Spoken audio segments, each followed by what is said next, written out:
विधानसभा क्षेत्र सरकाघाट में आज लोकसभा उपचुनाव की कांग्रेस प्रत्याशी प्रतिभा सिंह ने बावला और बलद्वाड़ा में एक दिवसीय दौरे के दौरान जनसभा को संबोधित करते हुए प्रदेश की भाजपा और केंद्र सरकार पर जमकर जुबानी हमले बोले। उन्होंने कहा कि भाजपा हिमाचल की भोली भाली जनता को भ्रमित करती है और झूठ बोलकर सत्ता हासिल कर लेती है। वहीं उन्होंने मुख्यमंत्री जयराम ठाकुर के बयानों पर पलटवार करते हुए कहा कि चुनाव लड़ने का मुख्य उद्देश्य किसी प्रकार का ऊंचा पद पाना नहीं, बल्कि देश और प्रदेश के लोगों की सेवा करने का है। प्रतिभा सिंह ने कहा कि अपने बच्चों को सेना में भेजने वाले माता पिता महान होते हैं। सैनिकों के लिए उनके दिल में सम्मान की भावना कूट कूट कर भरी हुई है, जो देश की सीमाओं की रक्षा करते हैं। क्योंकि इसी बात अंदाजा लगाया जा सकता है कि स्वर्गीय वीरभद्र सिंह जी ने मुख्यमंत्री रहते हुए भूतपूर्व सैनिकों के लिए सैनिक कल्याण बोर्ड का गठन किया था। हिमाचल प्रदेश की सरकार हिमाचल के लोगों को रोजगार देने में नाकाम हुई है, क्योंकि बाहरी प्रदेशों के लोगों को उन्होंने यहाँ पर रोजगार दिया है। प्रतिभा सिंह ने कहा कि वो भी इस बात की साक्षी हैं कि चाहे किसी भी विभाग में भर्ती होती थी तो राजा वीरभद्र सिंह अधिकारियों को आदेश देते थे कि हिमाचलियों का विशेष ख्याल रखें और इन्हें ज्यादा से ज्यादा रोजगार प्रदान करें। कार्यक्रम के दौरान उनके साथ पूर्व मंत्री रंगीला राम, पूर्व कांग्रेस प्रत्याशी पवन ठाकुर, सुजानपुर के विधायक राजेंद्र राणा, विधायक इंद्र दत्त, लखनपाल, प्रेम कौशल, चंद्रशेखर, राजेंद्र जार, मंजीत डोगरा, यदुपति ठाकुर, हरदीप सिंह बाबा, रिंकू चंदेल, सेवादल, युवा कांग्रेस, महिला कांग्रेस, इंटक सहित पार्टी के वरिष्ठ कार्यकर्ता, विभिन्न पंचायतों के प्रधान, उप प्रधान, बीडीसी सदस्यों सहित सैकड़ों लोग उपस्थित थे।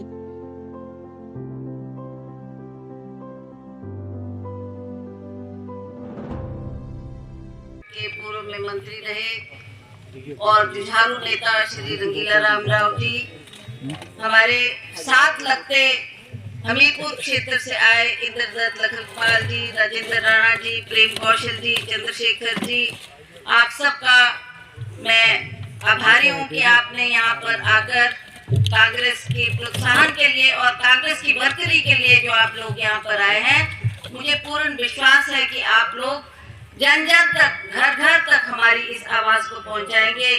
श्री पवन ठाकुर जी, श्री यदुपति ठाकुर जी, श्री सचिन वर्मा जी, रिंकू चंदेल जी जो हमारी महिला कांग्रेस की अध्यक्षा है, श्री अनिल शर्मा जी, अखिल गुप्ता जी, अर्जुन कौंडल जी, नरेश कुमार जी, दिलीप राव जी, टेकचंद जी जो पूर्व में प्रधान रहे, श्री रोशन लाल जी, प्रधान जाहू, श्रीमती अंजना धीमान जी और हमारे बीसीसी के एक्स प्रेसिडेंट योगराज जी, राजेंद्र जार जी, मंजीत डोगरा जी, हमारे इंटक के अध्यक्ष श्री मंजीत डोगरा जी, हरदीप बाबा जी और सभी यहाँ पर श्रीमती प्रमिला जी, श्री सौरभ जी, प्रवीण कुमार जी और श्री विनय कुमार जी, आप सबका ये इस सभा में आने के लिए सभी ग्राम पंचायत के प्रधानगण, महिला मंडल के प्रधान, पूर्व में रहे प्रधान, सभी हमारे बीडीसी के सदस्यगण, इंटक, एनएसयूआई यूथ कांग्रेस, महिला कांग्रेस के सभी सदस्यगण, मुझे आज एक तरफ मेरे दिल में दर्द भी है, जैसा कैप्टन साहब ने यहाँ कहा कि मंच पे खड़े होते हुए हमारी टांगे लड़खड़ाती है, क्योंकि आज हम राजा साहब को अपने बीच में ना पाकर ऐसा लगता है एक महान शख्सियत हमारे को छोड़ के चली गई। जब उनका निधन नहीं भी हुआ था तब भी कांग्रेस के नेतागण मेरे पास आए थे और उन्होंने कहा कि जो उपचुनाव हो रहा है हम चाहते हैं कि आप उसमें हमारी कैंडिडेट बने, परंतु मैंने उनसे हाथ जोड़ के निवेदन किया कि मुझे राजा साहब की सेवा करनी है, तो इसलिए आप किसी और कैंडिडेट को वहां से खड़ा कर सकते हैं।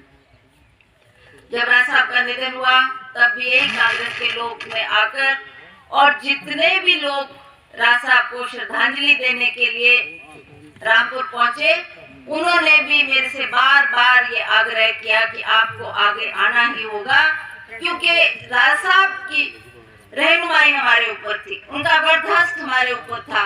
और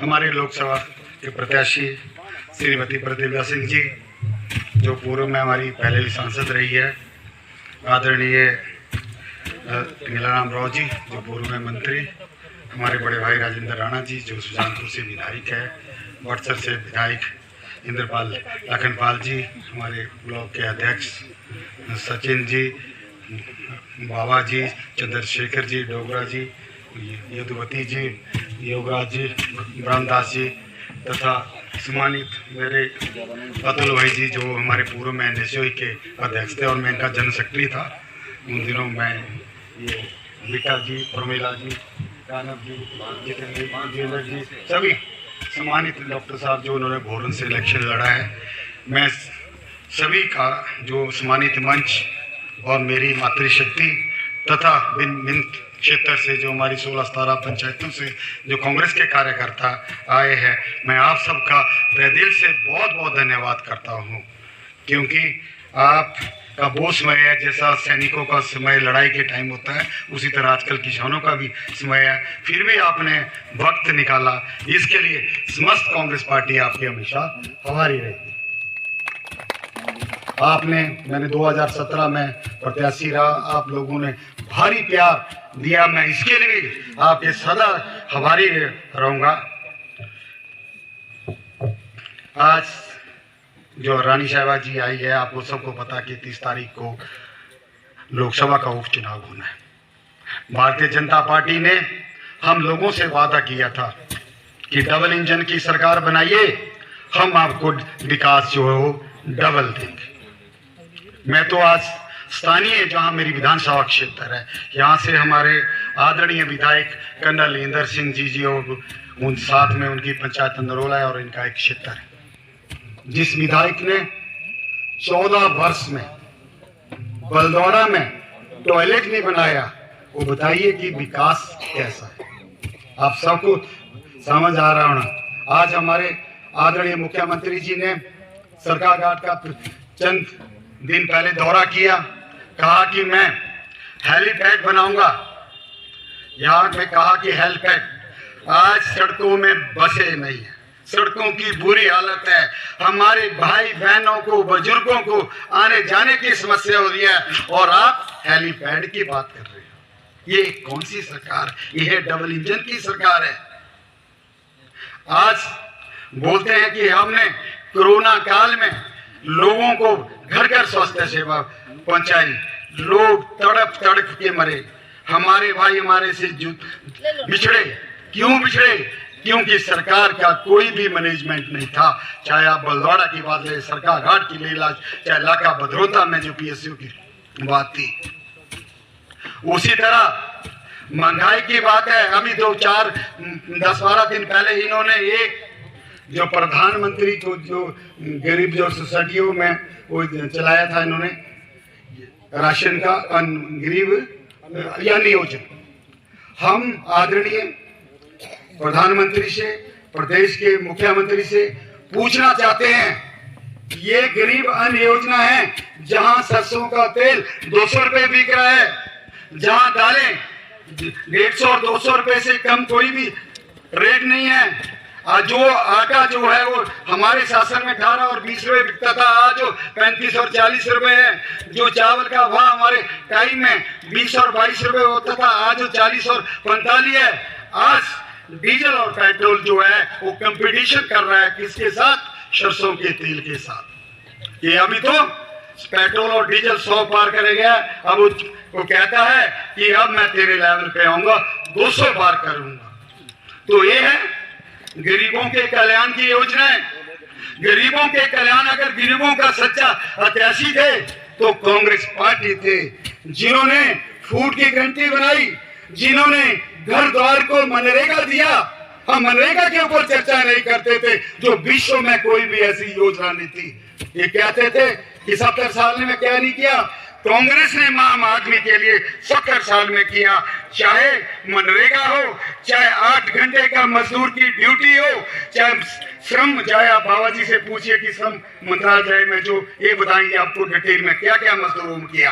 आज मनरेगा के तहत आपके बच्चे को स्कॉलरशिप मिल रही है, आपको जब कोई एक्सीडेंट होता तो बीमा योजनाएं, शादियों के लिए पैसे मिल रहे हैं, सारी जो योजनाएं, और हमारी गृहिणी के लिए चाहे वो मशीन है, दूसरी चीजें सारी है, वो किसके तहत हो रही है?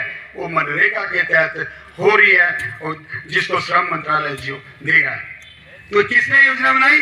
ये योजनाएं कांग्रेस पार्टी ने। हमने जब जब कांग्रेस को भूला, ये देश पिछड़ा, हमने भारतीय जनता पार्टी ने तो इस देश को तोड़ा है, जोड़ा नहीं है। जिन बुजुर्गों ने इस देश की आजादी और एकता के अखंडता के लिए प्राणों को न्यौछावर किया, आज भारतीय जनता पार्टी इस देश को राष्ट्रवाद के नाम पे गुमराह कर रही है। हम भारतीय जनता पार्टी के लीडरों से पूछना चाहते हैं कि आप लोगों को गुमराह करना बंद करिए कि हिंदू खतरे में, इस देश में 89% हिंदुओं की आबादी हो, वो क्या देश खतरे में हो सकता है? तो लोगों को क्यों भाई से भाई जुदा करता है? हम राजनीति व्यवस्था के लिए करते हैं, भाइयों को भाइयों से लड़ाने के लिए।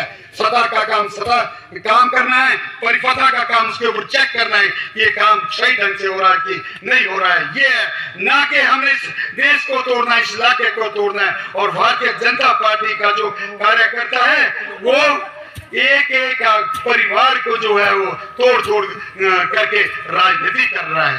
जहां हमें राजनीति, जहां हमें अच्छी शिक्षा देनी थी, जहां हमें अच्छा स्वास्थ्य सेवा देनी थी, जहां हमें बेरोजगारों को रोजगार देनी थी, वहां हमारा ध्यान को विचलित करने के लिए इन्होंने हमें जो है भाई से भाई लग करके, अभी तो इस देश के अंदर हिंदू मुस्लिम की लड़ाई है, जिस दिन ये लड़ाई खत्म हो जाएगी ये लोग अपर और लोअर कास्ट की लड़ाई शुरू करेंगे। तो मेरी आप सभी भाइयों से विनम्र प्रार्थना है कि रानी साहबा का इलेक्शन है, ऐसा नहीं है कि रानी साहबा MP बनेंगे तो दिल्ली में जो मोदी सरकार में वो चेंजिंग आएगी, पर इसका मैसेज ये होगा कि जो दिल्ली में निकम्मी सरकार बैठी है, प्रदेश में संयुक्त सरकार है, उसके विरुद्ध मतदान है। वो जो कुंभकर्ण की नींद में सोई है सरकार, वो जागेगी और आपकी आवाज को जो है वहां पे बुलंद पार्लियामेंट में बुलंद करेंगे। मैं इन्हीं शब्दों के साथ में आप सभी का कार्यकर्ताओं का दिल के गहराइयों से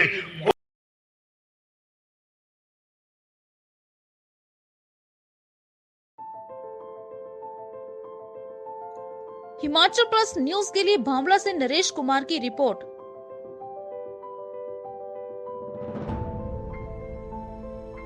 पिया तो रखे सा अभिमान, पिया तो बीती यादों से नाता सहेजना सीखा, हाथ थाम कर जिनके चलना सीखा, गिरने लगती जब तो उनसे संभलना सीखा। पिया तो रखे सा अभिमान, उनकी डांट से खुद को तराशना सीखा। पिया तो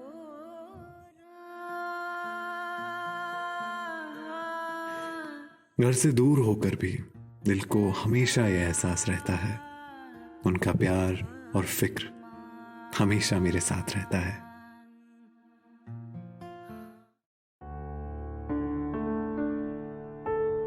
भूषण ज्वेलर्स, अनमोल रिश्तों के लिए। This news is sponsored by Arya IAS Academy, Raja का तालाब।